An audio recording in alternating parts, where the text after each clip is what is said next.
बच गए। आ गया। अब ये प्लेन गिरेगा।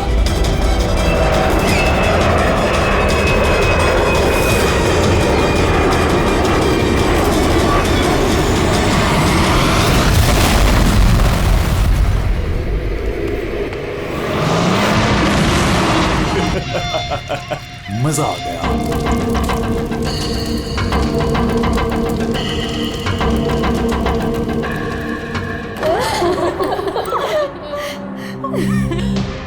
प्लेन में आप तीनों के हस्बैंड्स के अलावा सिर्फ पायलट था।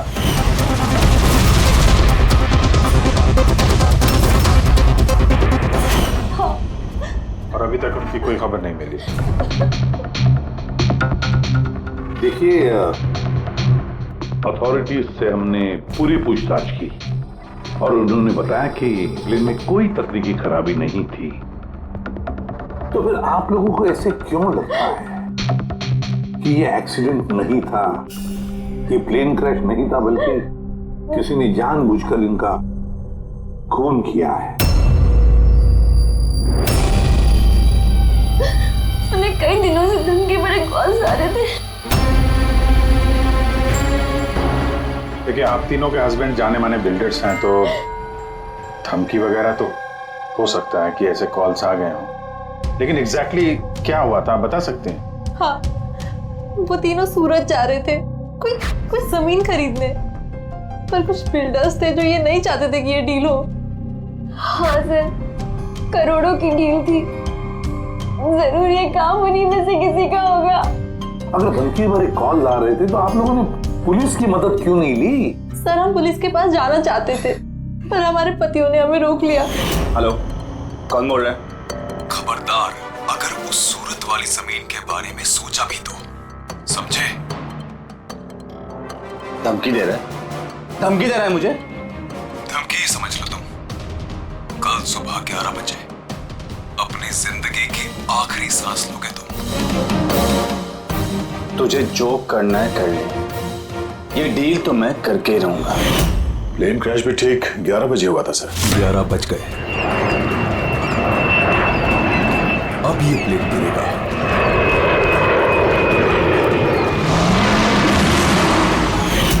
ये कोई सहयोग तो नहीं हो सकता? आप ही बताइए सर, क्या एक जमीन का टुकड़ा किसी इंसान की जिंदगी से ज्यादा कीमती हो सकता है? देखिए, मैं आपको प्रॉमिस करता हूं, जिस किसी ने भी ये किया है उसे हम सजा दिलाकर ही रहेंगे।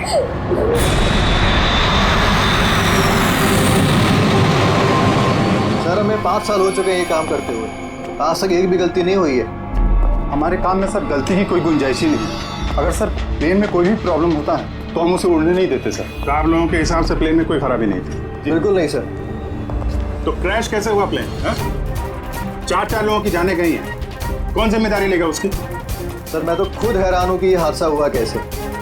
फ्लाइट रिकॉर्डर पता है ना आपको, जिसे हम ब्लैक बॉक्स कहते हैं, उसमें भी सब कुछ नॉर्मल दिख रहा है। नॉर्मल कहने से काम नहीं चलेगा, सब कुछ डिटेल में बताइए, शुरू से, टेक ऑफ होने से पहले से क्या हुआ था? हमने पूरा प्लेन चेक करके पायलट को हैंडओवर कर दिया। उसके बाद वो तीनों बिजनेसमैन प्लेन में बैठकर सूरत के लिए निकल गए।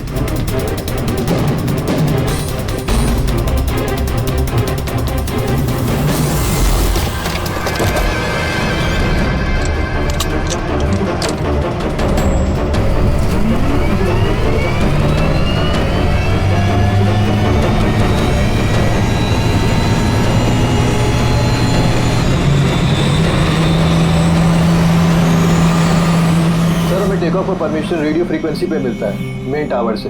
कल हमें पूरी इंफॉर्मेशन मिलने के बाद ही हम लोगों ने टेक ऑफ की प्रक्रिया शुरू की थी। आप रेडी? क्या? अच्छा, ओके ओके ओके ओके, हाँ ठीक है, हम लोग देखते हैं। क्या हुआ सर? मदन को जिस फोन से धमकी भरे कॉल किए जा रहे थे ना, तो क्रैश वाले दिन यहीं पे था, इसी एयर स्ट्रिप पे। सर अगर फोन यहीं पर था तो किसी अंदर वाले का हाथ है। क्यों? हा? नहीं सर, हमने किसी को भी कोई भी धमकी भरे फोन नहीं किए। तुम लोगों ने नहीं किया तो कोई बाहर वाला घुस गया होगा। यही सिक्योरिटी इसी एयर स्ट्रिप की। अगर वो आदमी यहाँ पे आया था तो कोई ना कोई निशान तो जरूर छोड़ के गया होगा। चेक करते हैं। सर ये जगह तो पूरी खुली हुई है सर, अगर वो कहीं छुपा होगा तो कहीं हैंगर के पास छुपा होगा सर। ठीक है, वहां देख लें। चलो हैंगर के पास चलो।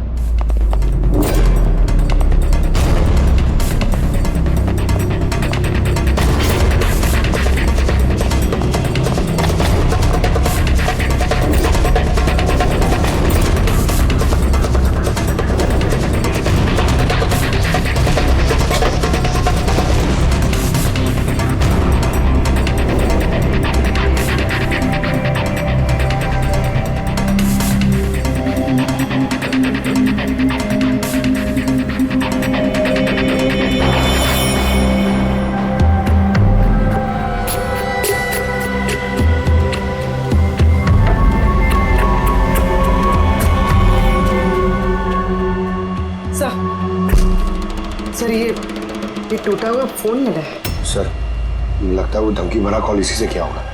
हो सकता है तोड़ के फेंक दिया। रख लो, कुछ ना कुछ तो मिल ही जाएगा। कहाँ पे मिला था ये?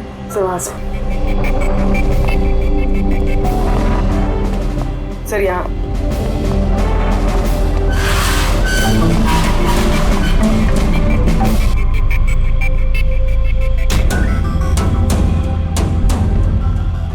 सर ये देखिए, कान जैसा कुछ लग रहा है तो कान का निशान यार। फोन भी यहीं मिला है और ये निशान भी। कहीं ऐसा तो नहीं कि वो मुजरिम यहीं दीवार पे टेक लगा के फोन पे बात कर रहा हो और हमारे लिए अपना कान का निशान छोड़ गया हो। काम करो, फोटो ले लो उसकी। सर वो कान के निशान से कुछ पता चलेगा? अरे कुछ ना कुछ तो पता चलेगा। साड़ुंके साहब को देंगे, वो ढूंढ निकालेंगे।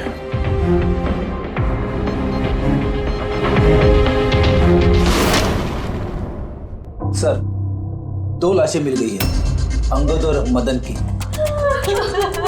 और सुमित और प्लेन का पायलट ढूंढ रहे सर, अभी तक पता नहीं चला। आप लोग प्लीज रोइए मत, हौसला रखिए। देखिए हम आपसे वादा करते हैं, आपके पतियों का खूनी नहीं बचेगा हमारे हाथों से।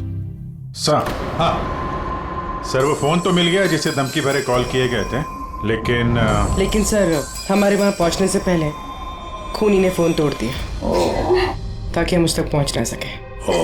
सर हम जानते हैं सब किसने किया। जानती हो किसने किया खून? रणदीप और शशि ने।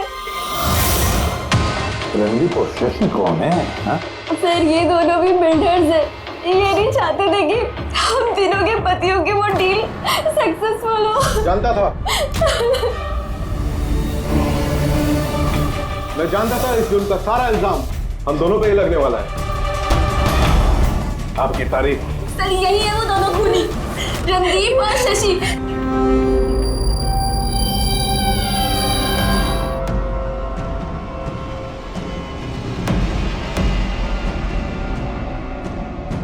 पता नहीं इन औरतों की हमसे क्या दुश्मनी है, चाहे कुछ भी गलत क्यों ना हो, ये हम पे इल्जाम लगाती हैं। और एक बार पहले भी इन्होंने हमें झूठे इल्जाम में गिरफ्तार करवाया था।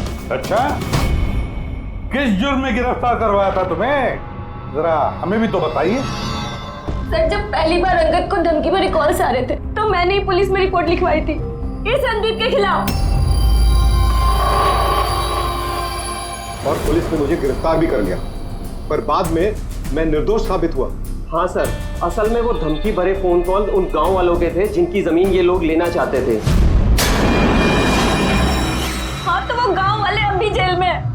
तो ये गंदी हरकत तुम लोगों के अलावा और कौन कर सकता है? देखा सर, फिर से हम पर इल्जाम।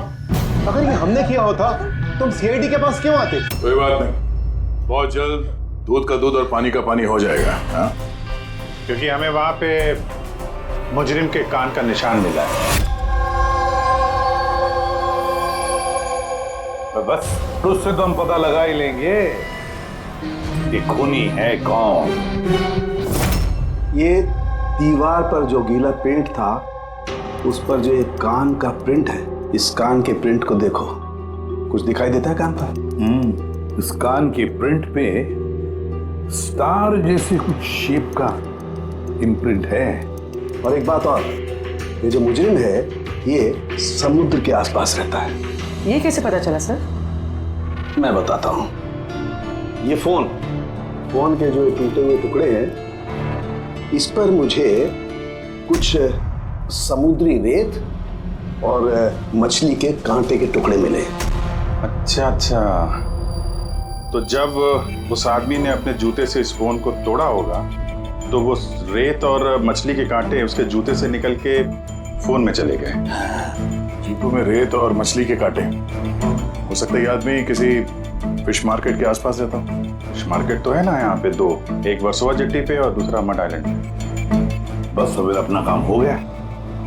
दोनों फिश मार्केट में जाकर पता लगाओ। देखो ऐसा कोई है क्या जो कान में स्टार की शेप की ईयररिंग पहनता है।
रिंग वाला आदमी मिल गया। आ जाओ।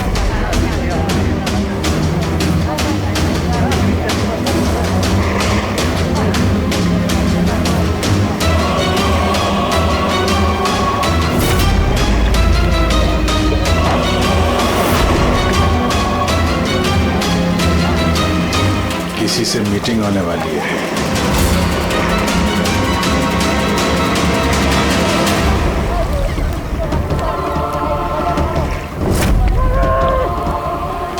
ये दूसरा आदमी कौन है, दिख नहीं रहा।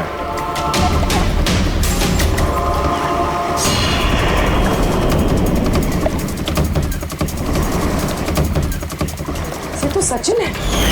एयरपोर्ट अथॉरिटीज ने मरने वाले पायलट के लिए इसकी फोटो दिखाई थी। वो पायलट सचिन,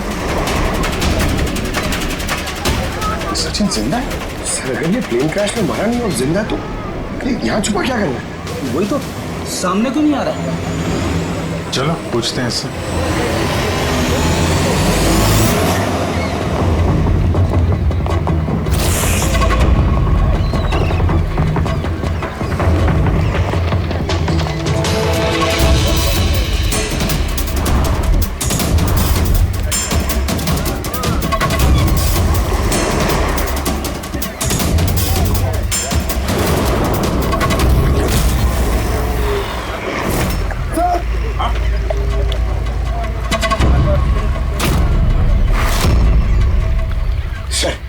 ये तो मर गया।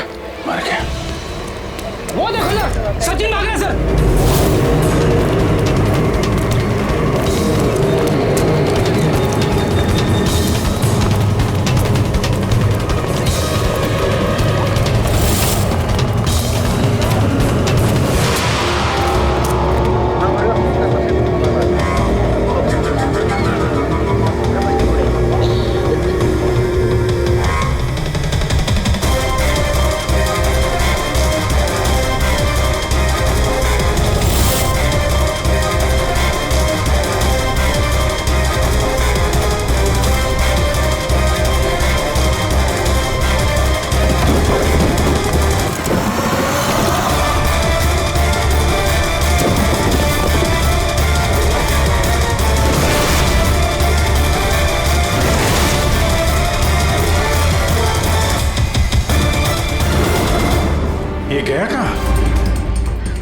सर शायद वो आदमी कुछ ऐसा राज जानता था जो सचिन नहीं चाहता था कि हम तक पहुंचे, और शायद इसीलिए उसका खून कर दिया।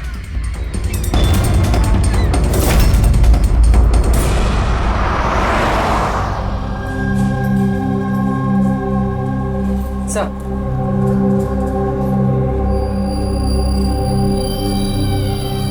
क्या सवाल करना है आप लोग को मुझसे? आपके पति सचिन के बारे में क्या आप बता सकती हैं कहाँ मिलेगा वो? ये कैसा सवाल है इंस्पेक्टर? आप लोग को तो पता है ना कि अभी उनका एक प्लेन क्रैश में। जी नहीं, सचिन जिंदा है। जिंदा है? जी हाँ।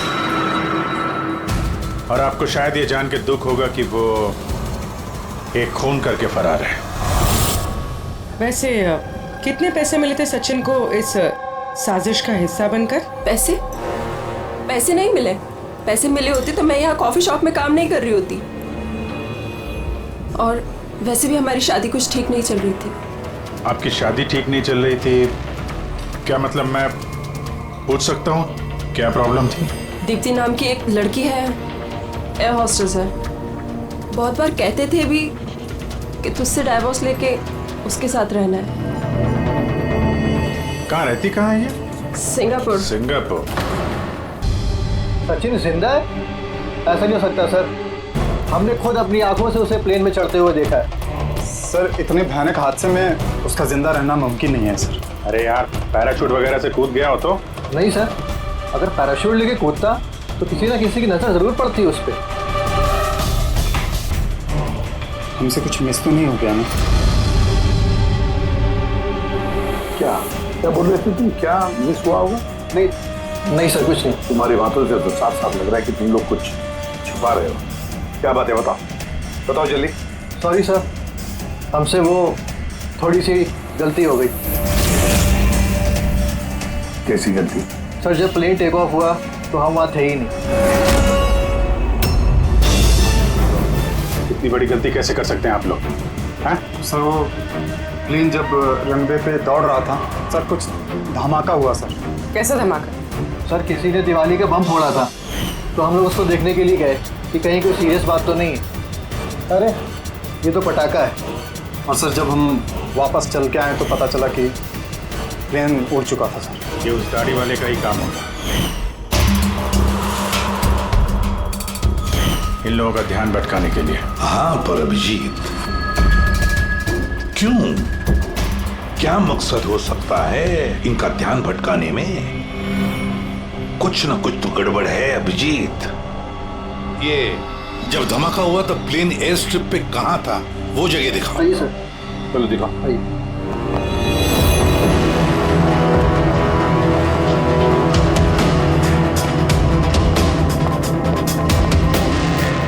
एक मिनट अभिजीत, ये तो खून है, सूखा हुआ खून। सर खून का रंग देख के लग रहा है ज्यादा पुराना नहीं होगा, आजकल का ही होगा। ये खून किसका खून है? ये यहाँ पर कैसे? पता नहीं सर। पता नहीं? हर बात का एक ही जवाब है तुम्हारे पास, हमें पता नहीं। और तो फिर पता क्या है तुम्हें? सर एयर स्ट्रिप पे खून है, कुछ ना कुछ तो हुआ है यहाँ पे। ये बात तो पक्की है, पर क्या? और फिर ये खून है किसका?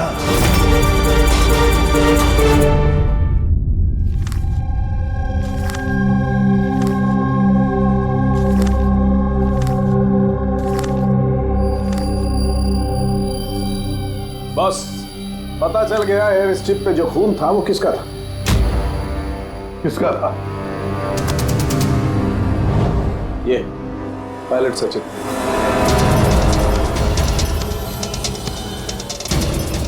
पायलट सचिन का खून? लेकिन उसे चोट लगी कैसे और कब? सर जब हम उसे जेटी पे मिले थे तब उसने स्लिंग बैंडेज पहन रखा था और उसके हाथ पे पट्टी भी बंधी हुई थी। पर इंजीनियर्स तो बता रहे थे कि जब सचिन टेक ऑफ के लिए जा रहा था तो वो बिल्कुल ठीक ठाक था, कोई चोट वोट नहीं थी उसे।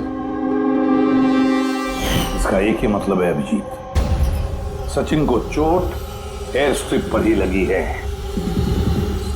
प्लेन टेक ऑफ होने से पहले ही सचिन एयर स्ट्रिप पर कूदा और उसे चोट उसी वक्त लगी है। बिल्कुल ऐसा ही हुआ होगा बॉस, क्योंकि इसीलिए सचिन क्रैश में मारा नहीं गया, क्योंकि वो प्लेन में था ही नहीं। लेकिन सालू के साहब, किसी ने सचिन को प्लेन में से कूदते हुए देखा किसे नहीं? अरे यार, वो पंकु ने पटाखा चलाया था ना, ध्यान भटकाने के लिए। ये सब सचिन और पंकु का प्लान था sir.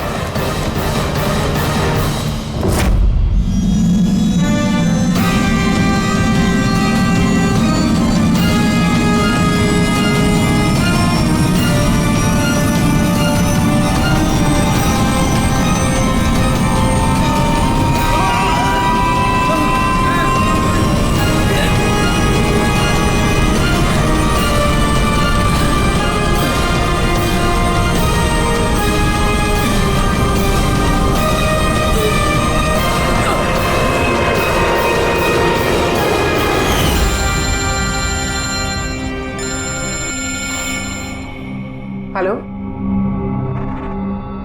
Okay, thank you sir. Sachin की वो गर्लफ्रेंड दीप्ति जो सिंगापुर में रहती है, उसका नंबर मिल गया। सचिन, क्या हुआ उसे? वो ठीक तो है ना? दीप्ति, एक बात बताओ, आखिरी बार तुमने सचिन के साथ कब बात की थी? 2 दिन पहले। 2 दिन पहले? मगर सचिन की बीवी ने तो हमें बताया कि तुम दोनों का रिश्ता टूट चुका है। नहीं, शायद उसने अपनी बीवी को नहीं बताया होगा कि वो मुझसे मिलने सिंगापुर आ रहा है। अच्छा, सिंगापुर कब आने वाले हैं सचिन? अब 1 हफ्ते बाद।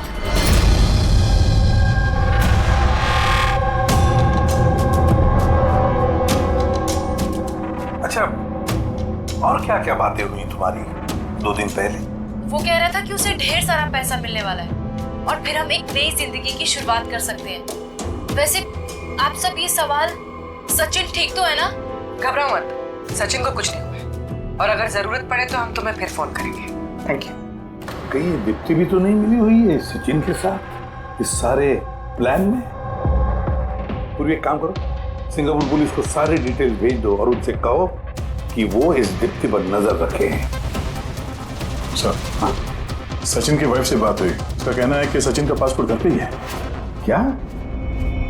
सचिन का पासपोर्ट घर पे है और सचिन सिंगापुर जाने की प्लान्स बना रहा है? कहीं ऐसा तो नहीं कि सचिन ने नकली पासपोर्ट बनाया हो?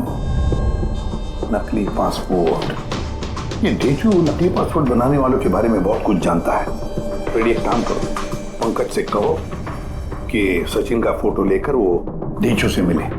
हाँ, यस सर। एक बात और, ये अगर सचिन प्लेन से कूद गया था टेक ऑफ से पहले, तो प्लेन उड़ा कौन रहा था?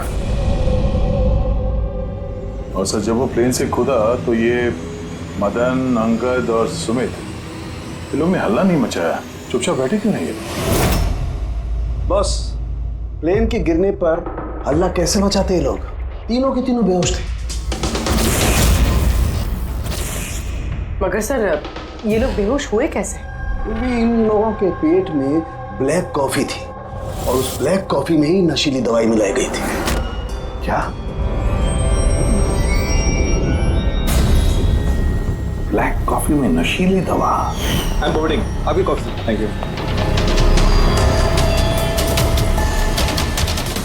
तो फिर ये जरूर सचिन के प्लान का हिस्सा था। सर, एक सवाल का जवाब अभी भी नहीं मिला है। बिना पायलट के प्लेन उड़ा कैसे? इसका जवाब है UAS। UAS, uninterruptible auto pilot system. इस प्रोग्राम के जरिए जमीन पे बैठ के हवा में उड़ते प्लेन को कंट्रोल किया जा सकता है, कहीं से भी। हाँ सर, हम लोग फॉरेंसिक लैब में रह के भी हवा में उड़ते हुए प्लेन को कंट्रोल कर सकते हैं। और इस प्रोग्राम को इसलिए बनाया गया कि हवा में उड़ते प्लेन में अगर इमरजेंसी हो जाए या हाईजैक का प्रॉब्लम हो जाए तो उसका कंट्रोल नीचे वालों के पास भी रहे। मतलब प्लेन के कॉकपिट का कंट्रोल उसके हाथ में जिसके हाथ में वो रिमोट है। हाँ सर, और जिसके पास भी रिमोट कंट्रोल था उसी ने प्लेन क्रैश करवाया समंदर में। रिमोट कंट्रोल वाला खुद नहीं, ब्लैक कॉफी में नशीली दवा। अगर एक बार पता चल गया ना कि ये ब्लैक कॉफी में नशीली दवा डाली किसने और पिलाई किसने, तो समझ लो ये रिमोट कंट्रोल वाले खूनी तक हम पहुंच गए। Remote control. Black coffee? Sir Madan तो ब्लैक कॉफी पीते ही नहीं थे, उन्हें हाई ब्लड प्रेशर था। और सर मैंने भी सुमित को ब्लैक कॉफी नहीं दी थी, क्योंकि जिस वक्त वो घर से निकले मैं भी घर पे नहीं थी। देखिए, उन तीनों के पेट में से ब्लैक कॉफी मिली थी, जिसमें वो नशीली दवा भी थी। आप लोग तो कह रहे हैं कि आपने किसी ने भी अपने पतियों को ब्लैक कॉफी नहीं पिलाई, तो हो सकता है किसी और ने पिलाई हो उनको, या फिर कहीं बाहर गए थे तो वहां पर पी हो। कहीं गए थे क्या? हाँ सर, उन्हें हमारा ड्राइवर रवि एयरपोर्ट छोड़ने गया था, तो शायद हो सकता है अगर उन्होंने कहीं बाहर से कॉफी पी हो तो उसे जरूर पता होगा। रवि जरा बुलाइए उसे, कहाँ है?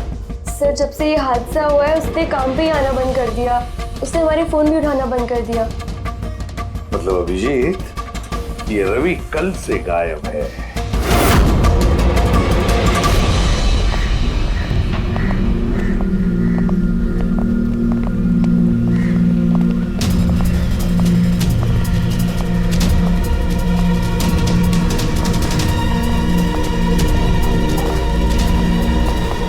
एक्सक्यूज मी, हटिए जरा, क्या बात है, क्या हुआ? देखिए सर, यहाँ से बहुत बदबू आ रही है और अभी पुलिस को भी फोन किया है, अभी तक कोई आया नहीं है। हम लोग CID से हैं।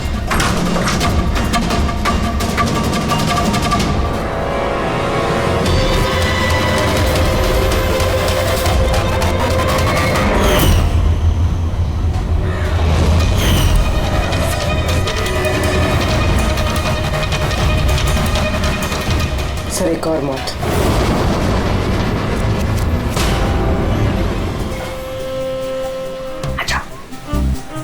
Just follow me.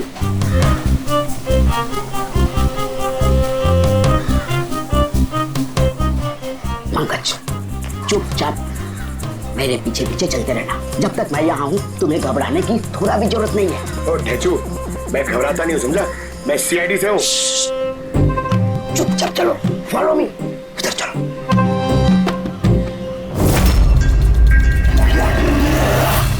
आजा पंकज।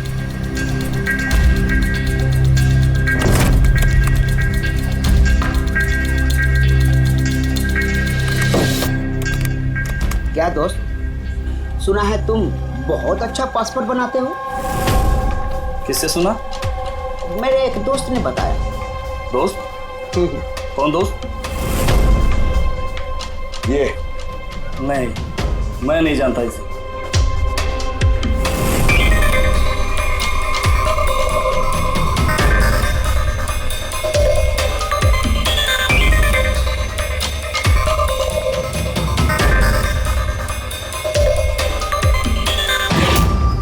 ये दोस्त है तुम्हारा?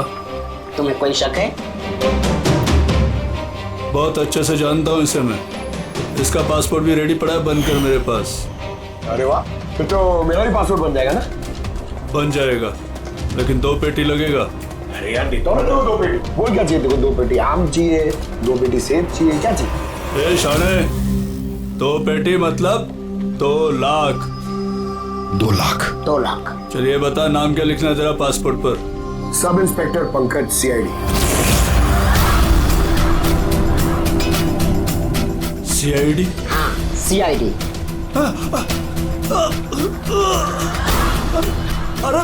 अरे मैंने क्या बिगाड़ा तुम्हारा? सिर्फ तेरा ही नहीं, सारे नकली पासपोर्ट बनाने वालों का धंधा बंद हो चुका है। जो सवाल मैं पूछूंगा ना, उसका सीधे सीधा जवाब दे, वरना 2 लाख उठक बैठा कराऊंगा यहाँ पे तुझे, समझा? पूछो क्या पूछना है? ये अपना नकली पासपोर्ट लेने कब आने वाला है? पता नहीं। पता नहीं? आज शाम को। देखा पंकज, ढेचू का कमाल। सर रवि के घर से जो बॉटल मिली है उसमें वही नशीली दवा है जो साड़ू के सर को ब्लैक कॉफी में मिली थी। इस रवि के अलावा और किसी के उंगलियों के निशान मिले उस बोतल पे? हाँ सर, रणदीप के।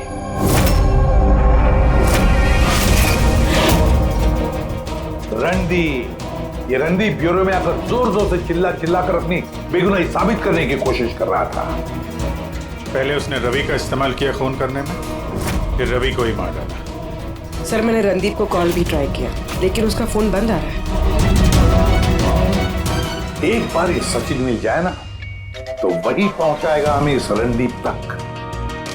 शाम को तो आने वाला ही है वो, अपना नकली पासपोर्ट लेने के लिए।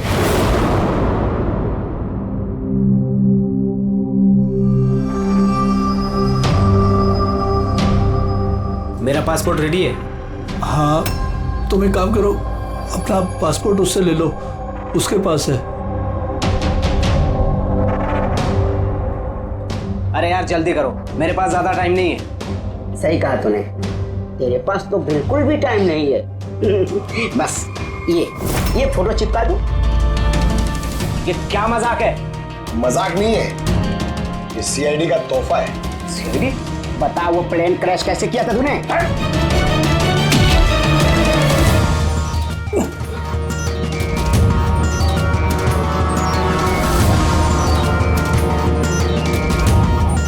सीआईडी से भाग के टेक ऑफ करना इतना आसान नहीं है।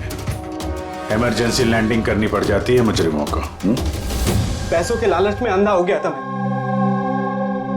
इस काम के लिए मुझे 50 लाख रुपए दिए गए थे, लेकिन सर मुझे पता नहीं था कि वो लोग मारे जाएंगे। पैसे किसने दिए थे तुझे, ये बता। सर मुझे नहीं पता, मैंने सिर्फ एक बार बात की थी उससे। पंकज, जरा इंटरनेट पर देखो, इस रणदीप का कोई इंटरव्यू वगैरह है क्या? सर मिल गया। मैं अपनी कामयाबी का पूरा श्रेय अपनी कड़ी मेहनत और सच्चे लगन को देता हूं। इस दुनिया में कुछ भी नामुमकिन नहीं है। मैं कहां था और कहां आ गया। सर ये उसी की आवाज है सर, आई एम श्योर ये उसी की है। आवाज रणदीप की और वाइल पे उंगलियों के निशान भी रणदीप के। रणदीप,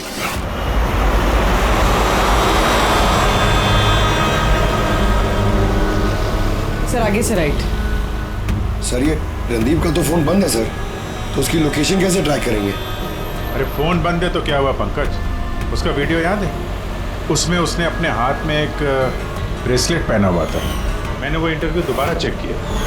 मगर सर ब्रेसलेट से लोकेशन कैसे ट्रैक करेंगे? पंकज, ये कोई मामूली ब्रेसलेट नहीं है। उस ब्रेसलेट में जीपीएस ट्रैकिंग भी लगाया हुआ है, और ऐसी ब्रेसलेट ज्यादातर ये टाइप 1 डायबिटीज वाले ही पहनते हैं। ब्रेसलेट में जीपीएस होता है सर? हाँ, ताकि अगर मरीज की तबीयत अचानक अगर खराब हो जाए या उसे चक्कर वक्कर आ जाए तो उसके परिवार वाले जीपीएस के सहारे उसे आसानी से ट्रैक कर सकते। पर सर ये जीपीएस बता रहा है कि रणदीप कुंदूवाड़ी में।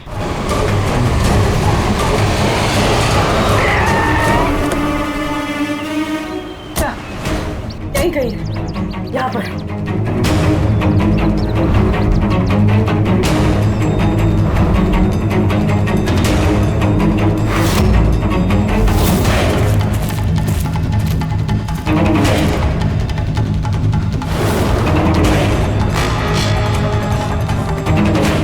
इस तरफ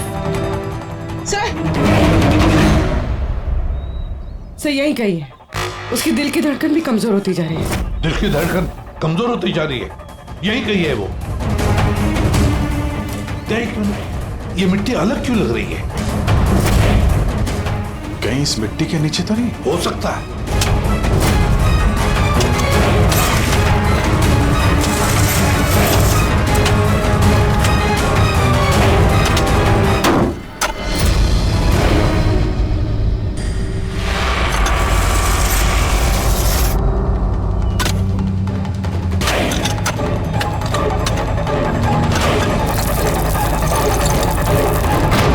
My God! जिंदा है? अच्छा।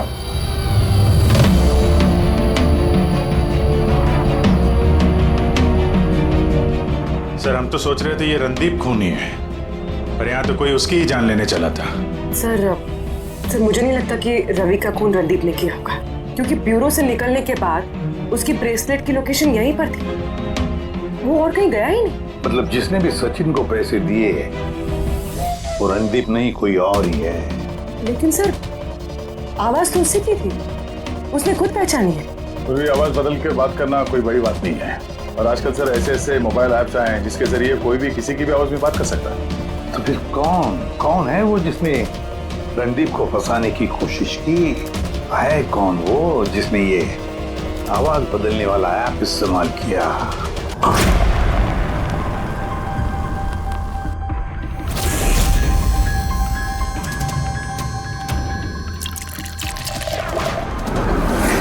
चीयर्स। चीयर्स अनीरा जी, चीयर्स। आइए आइए। आई। मुबारक हो अनीरा जी। मुबारकबाद? वो किसके? उस ऐप के लिए, वो ऐप जो आपकी कंपनी ने बनाया जिसकी वजह से कोई भी इंसान अपनी आवाज बदल सकता है। जी जी। डेमो सुनेंगे? अनीरा जी, अब तुम अपने जुर्म के लिए जेल जाओगे। अनीरा जी, अब तुम अपने जुर्म के लिए जेल ये क्या मजाक? ये मजाक नहीं है। इसी डिवाइस से तुमने रणदीप को फंसाने की कोशिश की थी ना? पूर्वी, अरेस्ट करो इसे। चलिए madam.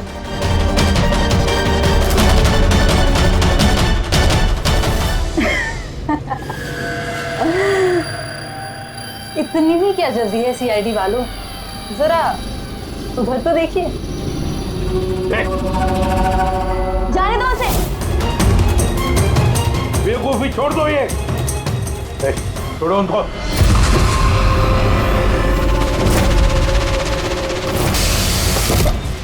My God!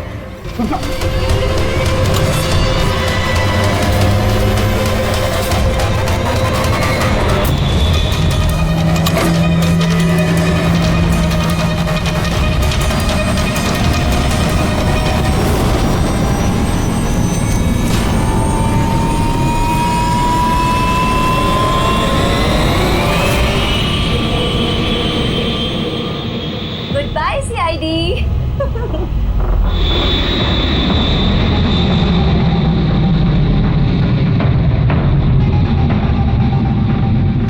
Well done, girls.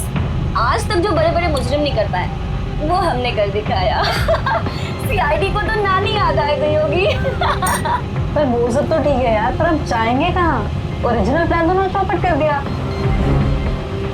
सोचते हैं कोई ना कोई मंजिल तो मिल ही जाएगी।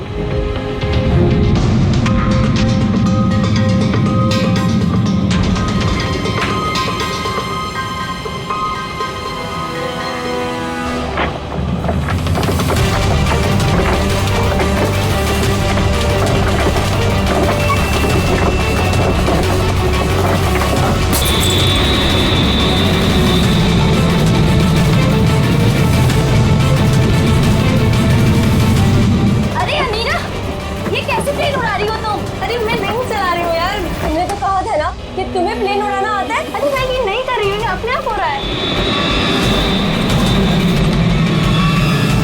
ओह नो! Oh God!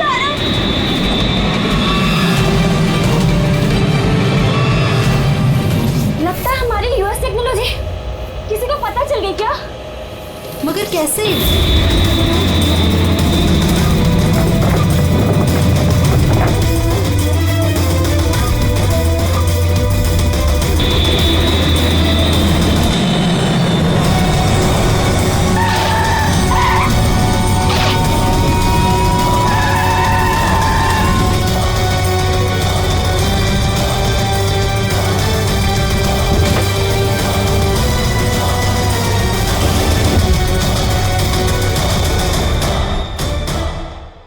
आइए।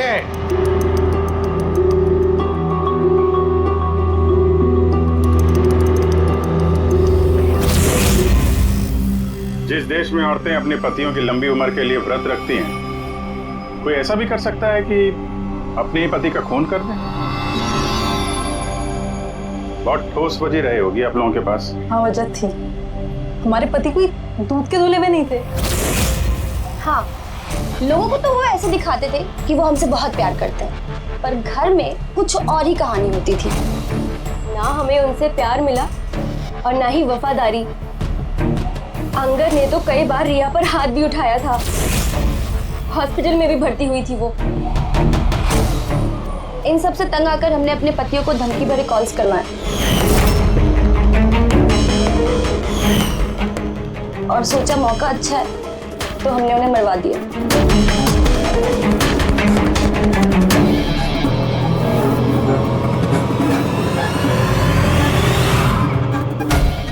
और किस्मत देखिए, रणदीप रवि के पास गया वो बेहोशी वाली दवाई लेकर, ताकि हमारे पति मीटिंग में पहुंच न पाए, और ये चीज भी हमारे काम आ गई।